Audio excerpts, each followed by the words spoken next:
Welcome to the Misophonia podcast. This is season 7, episode 10. My name is Adil Ahmad, and I have Misophonia. This week I'm talking to Shane, a broadcaster slash podcaster and writer based in London, Ontario, Canada. Shane has just published an ebook based on his mental health recovery, and I've got links to it in the show notes, including a coupon, FAMEFAM45, which you can use to get 45% off his book. Or you can visit his Instagram at ShaneFam.com. I'll tag that in my Instagram. He's also a mental health advocate in Canada, working for the national program Defeat Depression. And also he's a fellow Misophonia podcaster because he briefly had a show called Fight or Flight. We talk about all these things, plus his relationship with his family, especially his mom, ADHD, frontal lobe atrophy, marijuana and its effects on him, and a lot more. After the show, as always, let me know what you think. You can reach me by email at hello@misophoniapodcast.com, or just hit me up on Instagram or Facebook at Misophonia Podcast. And if you can, please head over, if you haven't already, just to leave a quick review or rating wherever you listen to the show. It helps move us up in the algorithms and reach more listeners. A few of my usual announcements, of course. Thank you for the incredible ongoing support of Patreon supporters. If you feel like contributing, you can read all about the various levels at patreon.com/Misophonia Podcast. And of course, Dr. Jane Gregory and I have written a book called Sounds Like Misophonia, a self-help book based on Dr. Gregory's clinical research at Oxford. It's now released in the UK, and it was an Amazon bestseller, making it all the way up to number 59. And it's still on pre-order for the United States. It'll be released in the United States on November 14th. But please check it out. We're very excited to have it out there, and people seem to really enjoy it. You can find links in the show notes. You can also find it anywhere you get books, obviously. This episode is also sponsored by my personal journaling app that I developed for iOS and Android called Basal, BASAL. Basal provides AI-powered insights into your journal entries and guides you with new writing prompts every day based on those insights. And you can actually explore many different therapy approaches and philosophies. It's available on iOS and Android, and you can check the show notes or go to hellobasal.com. All right, now here's my conversation with Shane. Shane, welcome to the podcast. Great to have you here. Thank you. Thanks for having me. Yeah, of course. Excited. So, do you want to just kind of kick us off? Just kind of let us know where you are, kind of what you do. So, my name is Shane. I'm from London, Ontario. I have a background in broadcasting, which later on became podcasting. Yeah. I hosted 3 podcasts, or 4.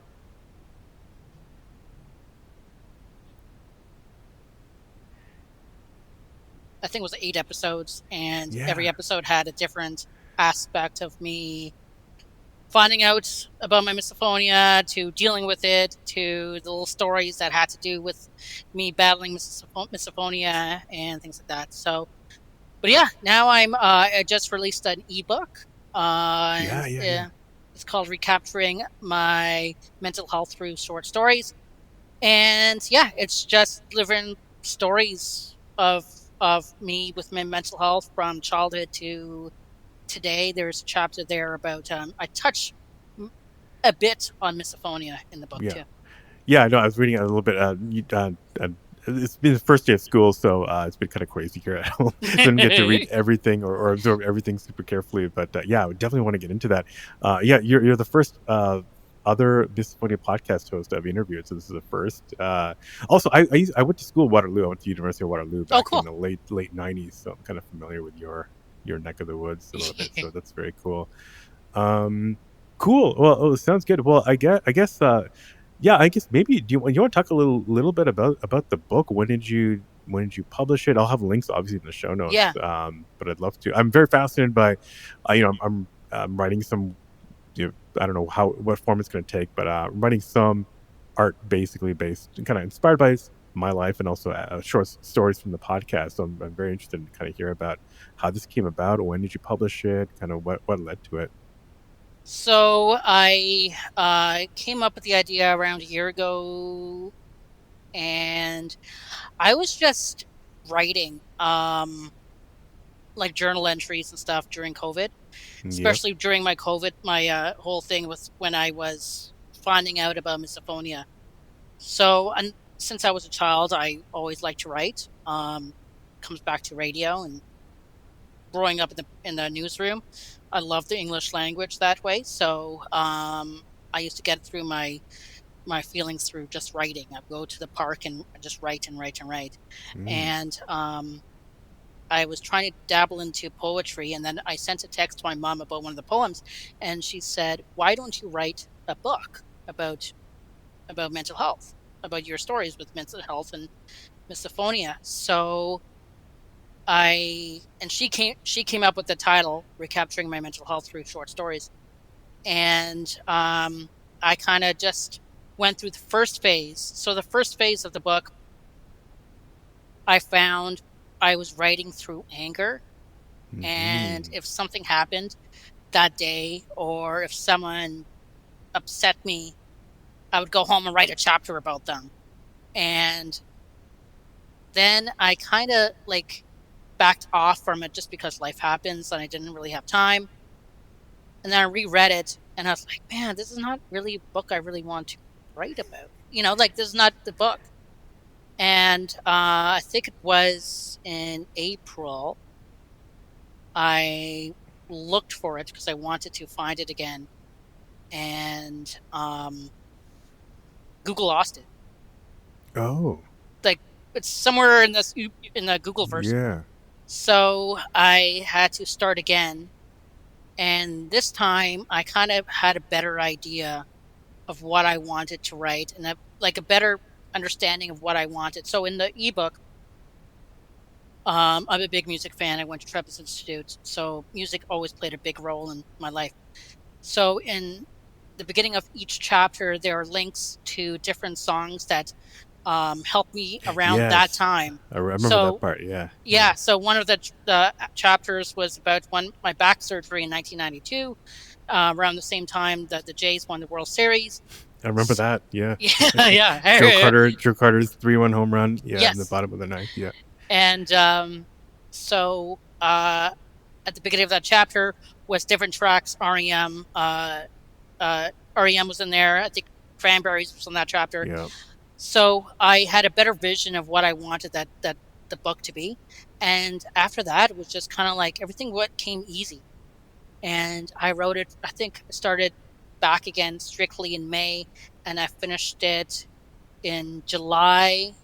And then I had the pre-orders in July on my birthday, July 14th, and then I actually released it and everything 2 weeks ago.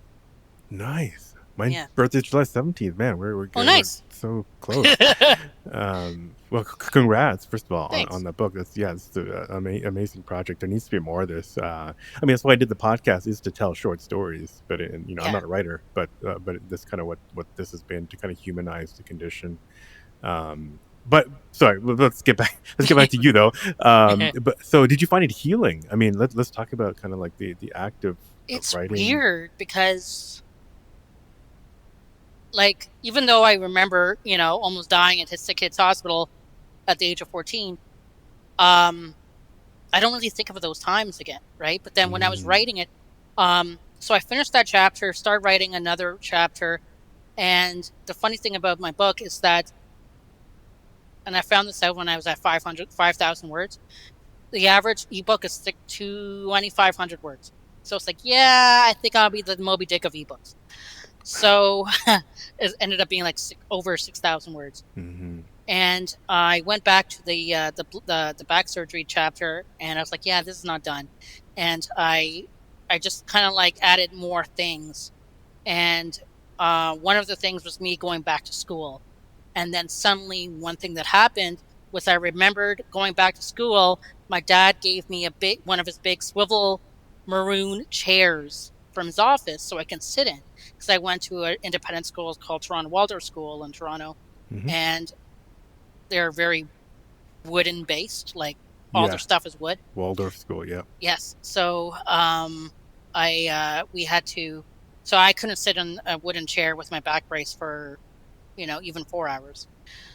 So I just kind of like this, the swivel chair just came back to me while I was writing. And I was like, damn, I don't know how I remembered that. So yeah, I mean, it's nice to go back to those times. And some of the things I revisit, it was really cool to visit, like, 1992 and those Mm-hmm. times and stuff. But like, it's also kind of troubling because when I'm thinking about my misophonia attacks in 2020 or 2021, they're too fresh. So it's kind of like, okay, I need to stop doing this for a bit Mm. and walk away from this for a few days and decompress, have a few beers, and just like mellow out because the memories are way too fresh and Yeah. so. Was misophonia so the misophonia ones that you're trying to get distance from were pretty recent. Did you have misophonia? Did you notice misophonia back then, back in the 90s as well? Oh no, no. Okay. My first memory of it, I didn't write it in the book, but I remember writing it recently. Was so my sister is one of those texters that would do hi, send, how are you, send, can you call mom, send, and my notifications would be on and the sound would be on and it would be like, and I remember this one specific day. I was living in Newmarket, Ontario at the time, and I had 2 bags. I came back from the mall. I was carrying 2 bags, and my phone was vibrating as she was texting, and I was just about to get home, and I had just had to stop it and just like turn off my phone, and I was just so angry. Yeah, I And I have all my just, nothing vibrates on my phone. I got that all oh yeah, locked down. yeah, 95% of the time my phone's on silent, Yeah. unless I'm expecting a call or something. Right.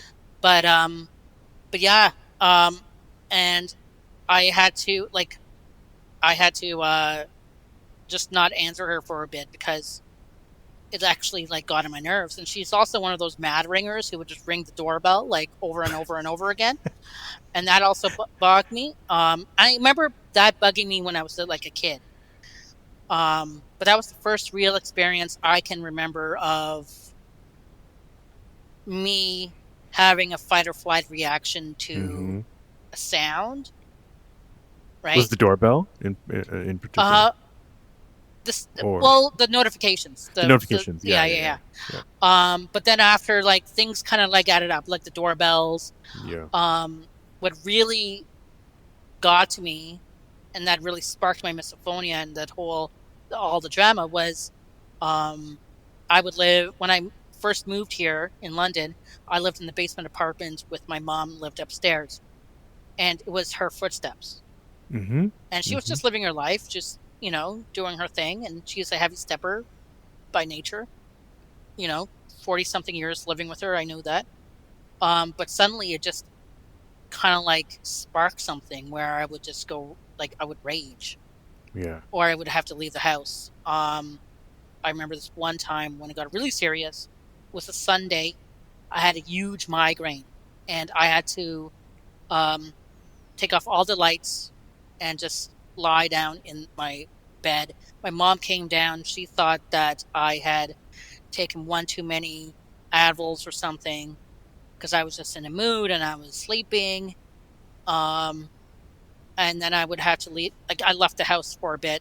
I went out that day, but and neither of us knew what was happening Mm-hmm. because I was living with my mom like a year and a half before that and everything was fine. I was Mm. working from home and everything was cool, but suddenly something happened. So that was the first real trigger of, okay, something must be happening here. Like, it got so bad that November that year, so November 2019, Mm-hmm. I had to do a staycation in um, in London, and just to get away from the house for a bit, because Mm. neither of us we were getting mad at each other, and we both don't understand why we Mm-hmm. were getting mad at each other, and we're trying to find out why. And um, yeah, so that was the first time. Interesting. Okay, so this is not like a classic childhood 9 or Oh, 10 no, year old kind no. of onset. Okay. But it seems to be associated with moving with your mom. Um, okay, okay. Did you? I mean, with your relationship with your mom's totally fine. Like how basically maybe going back to a little bit about childhood. Was it well, it sounds like you had some medical issues and some other mental health issues. Was there, has there been other stuff going on since childhood, and then misophonia has just kind of piled on in the last few years? Um, Don't have to get so too much, if you don't want to get into oh, no, no, no, details, it's but fine. just trying to paint a picture. Yeah. I No, guess you like, wrote about it in the book, yeah. so it's not totally private. Yeah, well, I mean, I had depression when I was my first bout of depression was when I was like 16, 17, Mhm, mhm, around when my parents divorced, mhm. and I saw a shrink for that in Richmond Hill, Ontario. But yeah, other than that, I lived like a happy life. Like Yeah. I grew up in the radio studio. Like Mm. I did internships at different radio stations in Toronto, and I was Charm like FM and uh, all that. close Yeah, yeah. CFTR and the CFTR, Mix okay. Yeah, yeah, yeah. and um and AM 640. Mhm, But yeah, I was a happy kid. Like I knew what I mhm, wanted to do at 10 years old, and I mhm. had my first radio internship at 15 at Easy Rock, and yeah, and my relationship with my parents were great. They always helped Yeah, me out, and that was back like the 90s when it was like, do not tell anyone you're seeing a shrink because they will think you're crazy. So don't tell your friends you're right, going to the hospital for that. right. Um, but my parents were great about it. Um, Isn't that but yeah, amazing? That was just in the '90s too, when I know. and that was the decade of the sensitive man, the sensitive man kind of thing. Yeah, And it seems archaic, yeah. at Even this like point. I remember going again to psychiatrist in 2008, and my friend said the same thing to me. Mhm, mhm. Um, and I was like, well, as I find I'm a mental health advocate. I volunteer I sat in the chair for Defeat Depression, Mhm. which is an organization with Mood Disorders Association of Canada. We do big Yeah, walks around Ontario, and I find that with Defeat Depression, I realized that the understanding for depression for mental health is way better than now than even 5 years. right. No, I don't wanna say that, there are conditions like misophonia which are still in the dark ages of Oh yeah, awareness now, so we yeah, got oh a yeah, long way to go. yeah. But yeah, it's interesting how things have changed, in our lifetime. Um, okay, cool. Okay,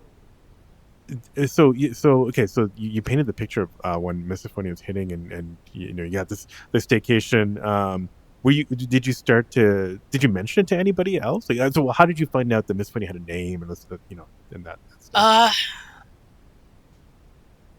Uh, no, I didn't say anything to Hmm. anyone. I was kind of private about that. Hmm.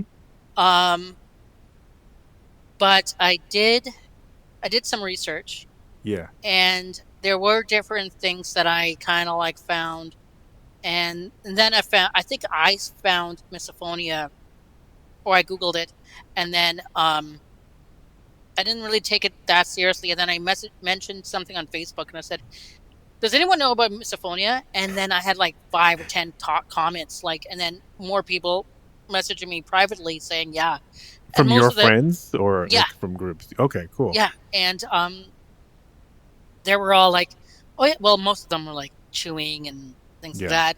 yeah, But I had one specific friend and she said that, yeah, there's various things that get on my nerves where I have to wear earplugs, and she's the one who recommended wearing headphones throughout the day. yeah. And I was still on that standpoint where why am I supposed to change my living situation Right. just because someone else is why can't they help me? Why can't we meet halfway? Hmm. Hmm. And that was the big beef between mom and I, because I was like, I'm telling you, you're doing this really loud. Can you just, like, when you go in the kitchen, don't slam maybe to me, she was slamming the doors. Maybe she wasn't, you know? She's or definitely slamming the door. That's not. It's not. yeah.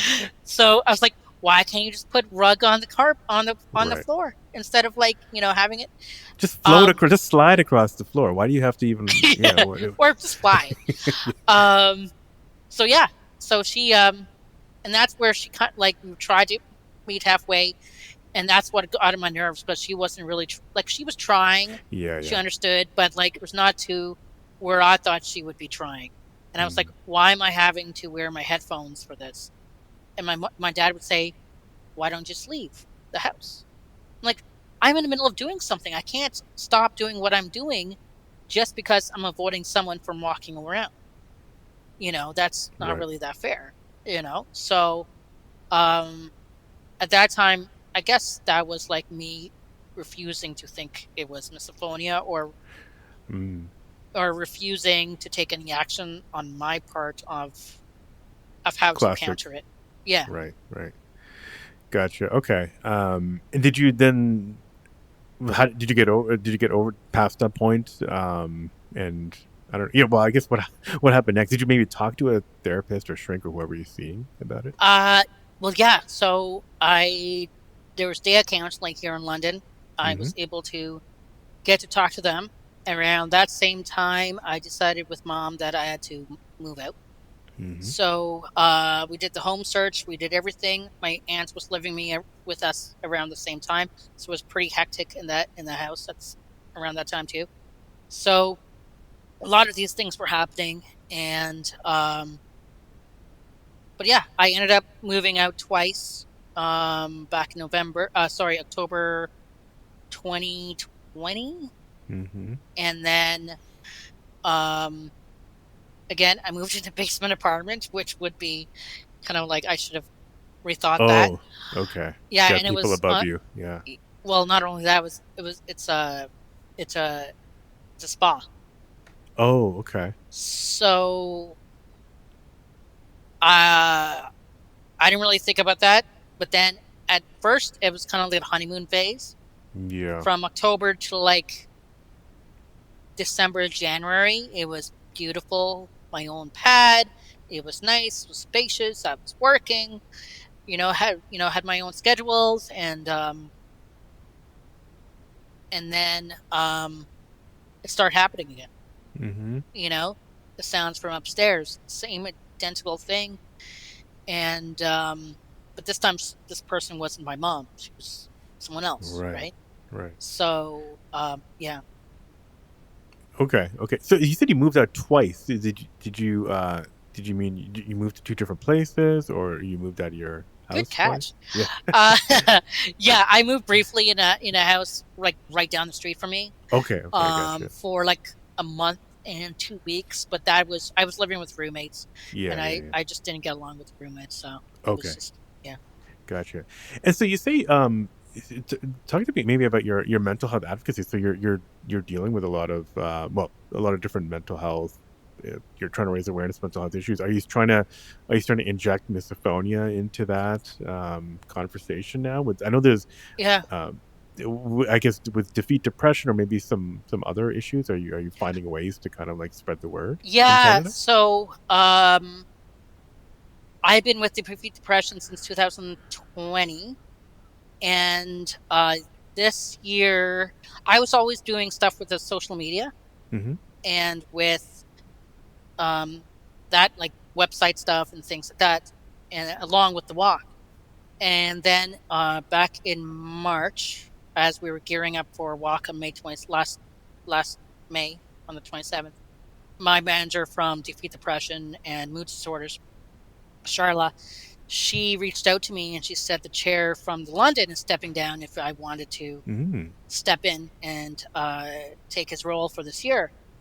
So around that time, we started doing blogs and updating the blog and just getting the word out, getting more social media content and stuff. But yeah, to answer your question, yeah, like every time I have a chance to write about misophonia, I will. And I think it's really important, like especially in the mental health space now. Yeah, because yeah, again, as you said, like no one knows about misophonia, and I think when I started fight or flight. I looked up Misophonia podcast, and I think you're the only other one I found Yeah. that was constant and was like, had Right. like regular episodes. So, so yeah, I try to, whenever I can, bring that up in conversation. Yeah. So, and what are you doing, like day to day? Like, what are your kind of coping methods? Are you still doing the headphones all day kind of thing, or um, what have you kind of found to help you, if So, anything? so 2 years ago, um, things were getting really bad downstairs, Hmm. and the guy upstairs from me was moving out. I came up here helping him one day, and he's like, "Well, why don't you take this apartment?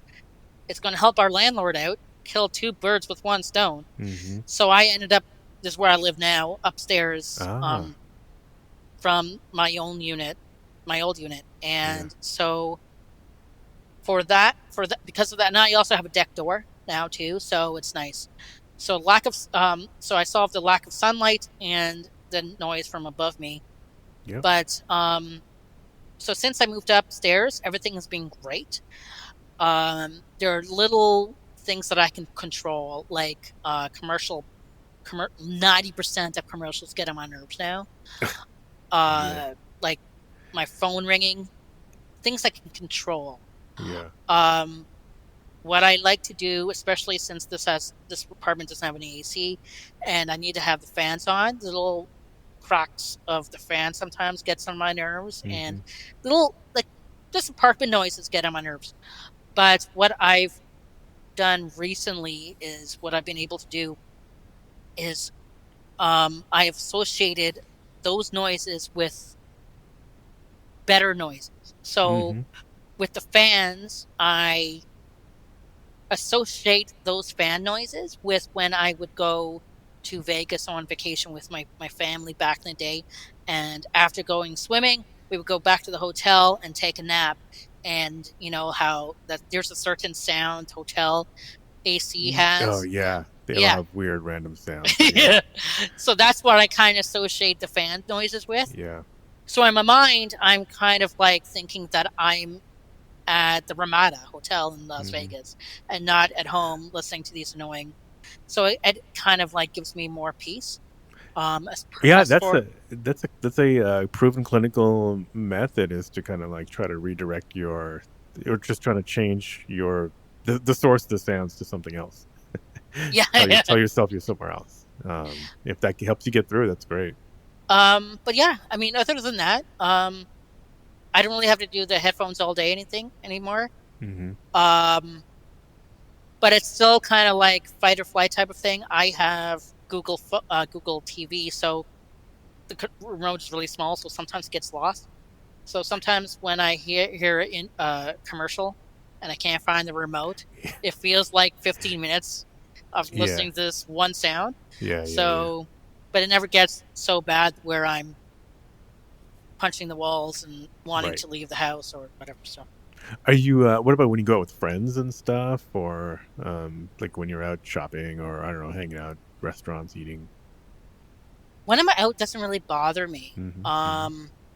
Unless someone has the phone, repetitive, like someone's phone ringing or something, but Yeah. that doesn't really, because I'm kind of more distracted with, public life and stuff. Hmm.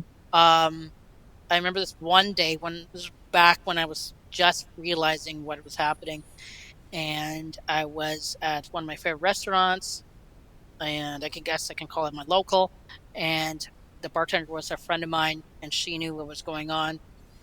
It was Canada Day long weekend. Fireworks were starting, and this is when we were supposed to be on the patio. This before inside eating started, and it was later in the evening, and she's like, "Hey, if the fireworks are bothering you, you can come inside for a bit." Mm. So I've had friends like my inner circle knew what's up, and they kind of, and funny of them, two of them had the same thing. One of them, the one who wanted me to go inside, she lived in the basement apartment too, so she understood. The other one has a chewing thing too. Hmm. So they've been really supportive. Um, Yeah, and sounds like you have a lot of considerate. supportive friends because Yeah, after you did they've the been Facebook very post. considerate about what's going on, and they like to ask questions too. I mean, it's not the most um, common thing, you know. Right, right. So So yours triggers aren't so much about the chewing then, I guess, right? no, No, okay. no, Interesting. Yeah. yeah. Do you have so your mom starts to be a big trigger. So your other family members, your dad's never been a trigger or anybody else. It's been a lot of like whoever you've been living with, I guess, Yeah, has been kind of the main triggers, right? Yeah. yeah, yeah. Like, Or living near, I should say. yeah. I don't remember my dad really having any Yeah. things. I lived with him when I was going to broadcasting school in Michigan, Yeah. and yeah, I don't remember anything. Yeah, so it's my mom and my sister.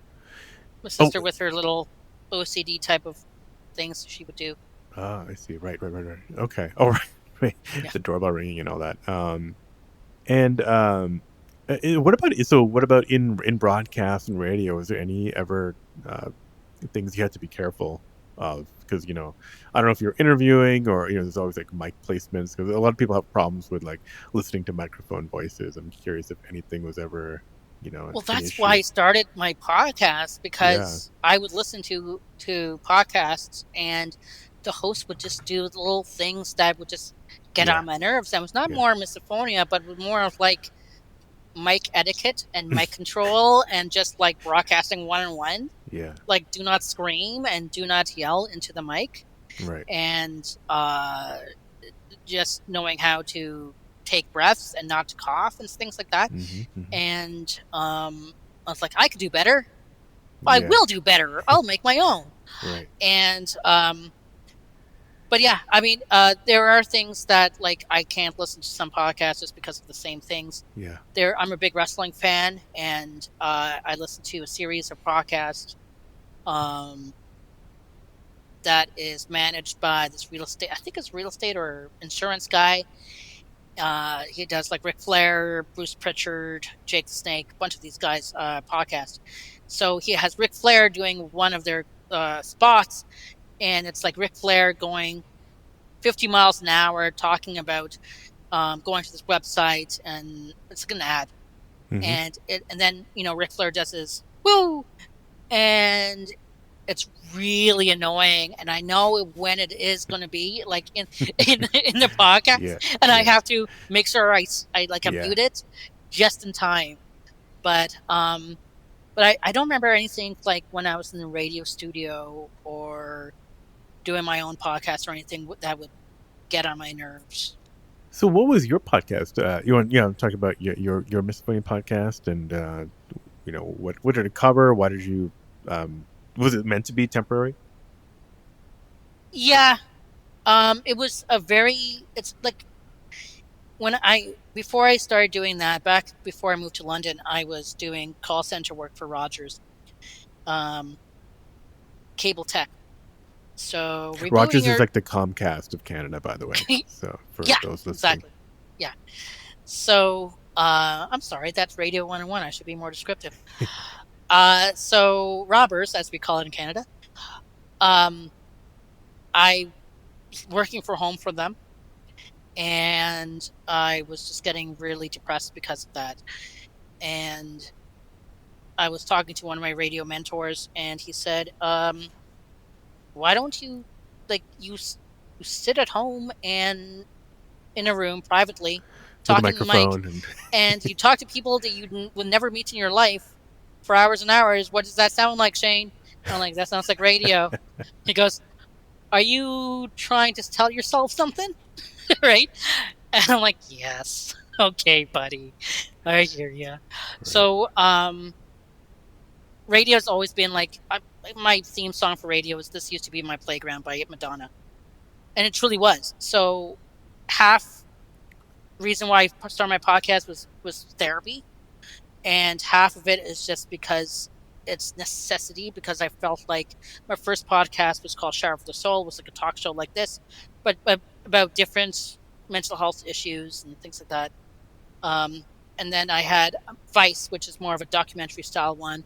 Then it was Fight or Flight, which was about the misophonia, and the last one was everything I learned in life. I learned from wrestling. It was like little wrestling stories that Mm-hmm. brought me life advice.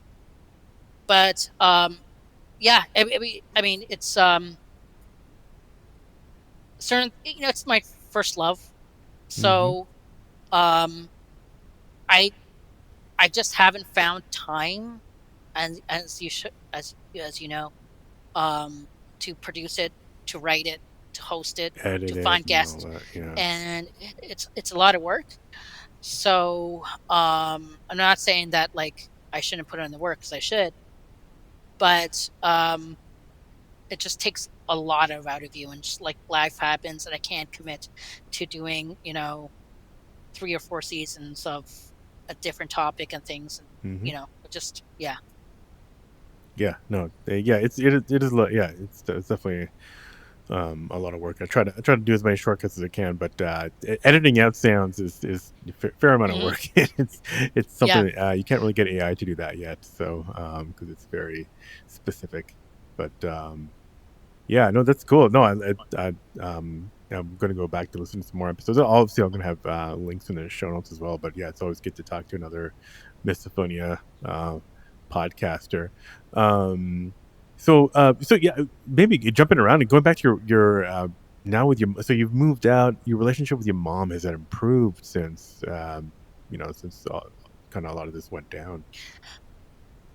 Oh yeah, yeah. Like Yeah. even though we like it got really bad between us, Mm-hmm. at the end of the day, we knew that we both loved each other, and we weren't wanting this to happen. Mm-hmm. Mm-hmm. Like we would be fine for a couple of weeks. I would take her out for lunch or dinner. We would go shopping. It was great, and then one thing happened, and boom, Yeah. we would get back to it, and then Yeah.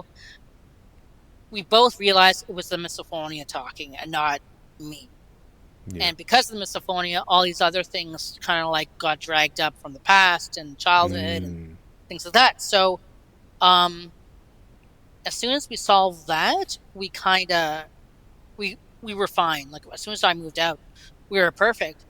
And then, when I was having those issues with the person upstairs for me when I was living downstairs in the basement, she kind of saw it from my eyes suddenly. She's like, I understand why you're, Hmm. I see what you're saying now, Yeah. so at the end of the day, I think we got closer because of this. Yeah, I was gonna ask that did that leave you even closer? Oh yeah, definitely. And oh, you said something about it brought up the misophonia would bring up things from the past, from childhood. What did you mean by that? It was just different stuff that happened that we never really talked about, Mm-hmm. Mm-hmm. that like Related to sounds, or things, just related to your relationship in general? just yeah, just Yeah. our Yeah. childhood, my childhood Yeah. and things. Yeah. Gotcha.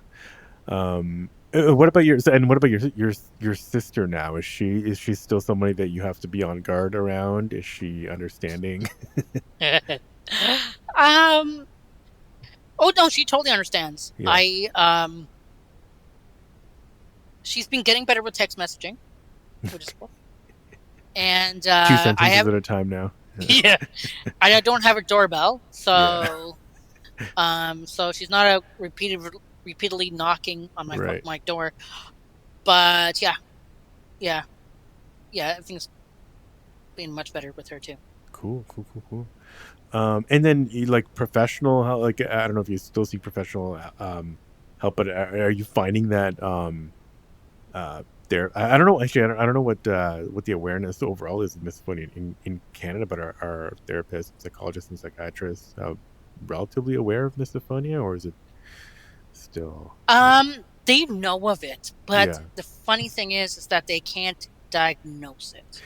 Yeah, it's because I mean, they can't really technically diagnose it here in the United States either. Yeah, It's something they kind of it's kind attribute it to different things, and so I haven't talked about this, of. but so around that time, I finally got a family doctor here in London, and I was still seeing my old doctor in Newmarket, and she was kind of just trying to help me sorting stuff out. I was also getting a lot of migraines after my fight or flight attacks and stuff. Mm-hmm. So she was worried about something. She was doing like a deep dive in my head, Mm-hmm. and she found that I had atrophy in the front lobe of my head. So one thing led to the other. They wanted to do deeper research, and then I think it was late last year. I forgot when, but they found out that I have a certain type of ADHD, Mm-hmm. which is more in I've got an actual like technical term, but it's more in common with when you're in public or when people are around you. You Mm-hmm. are so I could do I I could do a like I can make myself coffee perfectly here in like 5 minutes, Mm-hmm. right? If I have a group of people in my apartment, it would take me longer, Mm-hmm. or I would get nervous and screw something up, Gotcha. right? And but back to my original point was that when they were diagnosing my misophonia, or trying to find out, since they can't diagnose a misophonia, they usually think it's ADHD, OCD, Mm-hmm. or not autism. Yeah. Right. So there were my home doctor from my old doctor in Newmarket. She was trying to figure out if I had any of those three. And I guess she was Gotcha. right with one of them. So Yeah. Yeah. Interesting. So the I think did you mean like some kind of atrophy that they found in your front lobes or something? Was that yeah, yeah. okay? Gotcha. Was that somewhat related to the ADHD, or was that just something different? I I believe it was something Okay. related to them. Yeah, Yeah. Yeah. Interesting. Okay. yeah. Um, did they ever prescribe medication with the intention of helping with misophonia, or did they take it to the next level and try to do something? Um, at first, yeah, she gave me some um Ziofan. Well, I don't know. Yeah, it's one of those. But one of those. And Yeah. I was still living downstairs. I had an attack. I took one, and when you're intoxicated, usually not like through alcohol, but through other things, you feel really heavy. And like Mm-hmm. if you step up on the ground, like your steps Felt feel high. yeah, Yeah. way heavier. That's how I felt minutes after taking one of these. Ooh. Okay. And yeah, and I was like, yeah, I'm not doing these It's things, not man. comfortable. Yeah. Yeah. Mm-hmm. No. Around that time, we were able to um, get prescribed marijuana through Shoppers. Mm-hmm. So, Shoppers Drug Mart. I haven't lived in Canada in a while. Shoppers oh yeah, Drug Mart can prescribe yeah, marijuana. Oh my yeah, god. Okay. yeah, yeah. So they just started doing that. I think that must have been fall 2020, and I mean, they don't prescribe it. They fill prescriptions for marijuana at yeah, Shoppers Drug Mart. Yeah. yeah, you Wow. have to send for it. Yeah. Yeah. And so I just started getting my gummies and Yeah. my edibles, and I was good. Every night I would do it, and helped a lot with sleep Gotcha. Yeah. Yeah. and my overall vibe. That would be probably, if it helps with you sleep, that's the indica strain primarily, Yeah, or yeah. Yeah. yeah. And how did any of that help with misophonia or affect misophonia in any way? Uh, well, it chilled me out. Okay. Yeah. So I think there were times when I was downstairs and this person was upstairs doing her thing. Yeah. There are a few times when I would be like, "Hey, I can hear," Yeah. but I kind of like just like laugh it off, Yeah. and it became livable. Yeah. Okay. Um, I am a social smoker, Hmm. so I really want to be high 24/7. Right. Even though it was really nice to be high at 5 o'clock in the afternoon and Mm-hmm. just chilling out watching wrestling. Mm-hmm. But yeah, it did help. Yeah. Gotcha. Go back in Canada. Is there, so we have, Misophonia Association here, nonprofits. Is there anything like that in Canada related to misophonia? Any kind of nationwide or even province-wide associations or groups?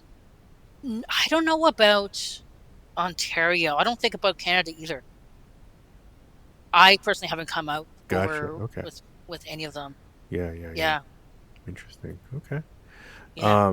Yeah. Well, that's great. I mean, I'm sure the work you're doing is, if that ever comes to be, you'll be a big part. I'm sure you're a big part of that, promoting misophonia in Canada. I don't know. Is anybody else? Do you know anybody else who's kind of like waving the advocacy flag for misophonia in Canada? Uh, not on a public level. Yeah. I know a couple of people who just do it privately and um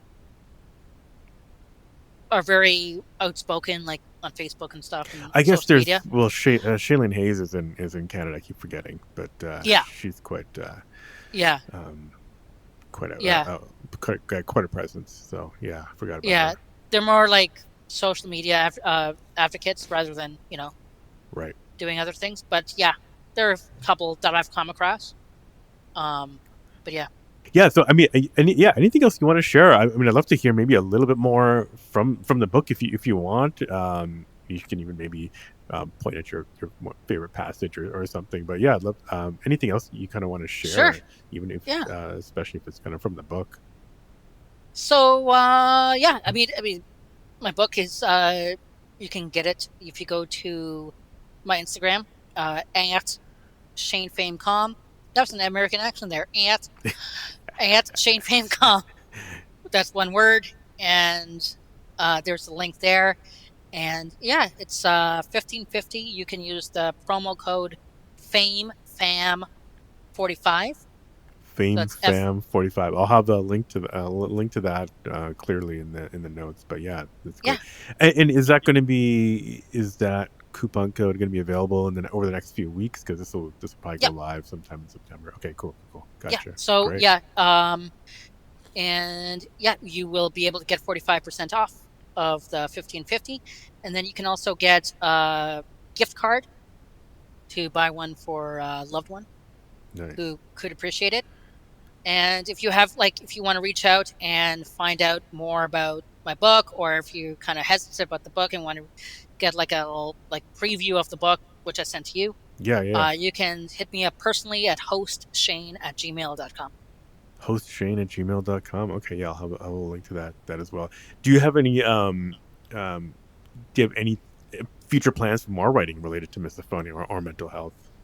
Yeah, so I'm doing one. Through cooking, I've been able to, rewind. Cooking helped me with my mental health a lot when I was Ah, going through my whole misophonia thing yeah. in the basement, wearing headphones and just creating stuff.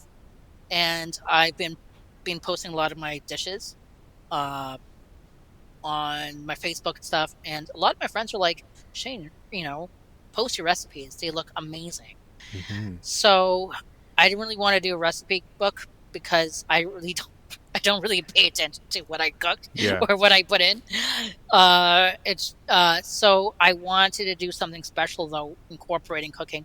So my next book is going to be a love story and Mm. about a couple in their early teens falling in love for the first time, and they like to cook. So every chapter is going to feature one of my dish recipes.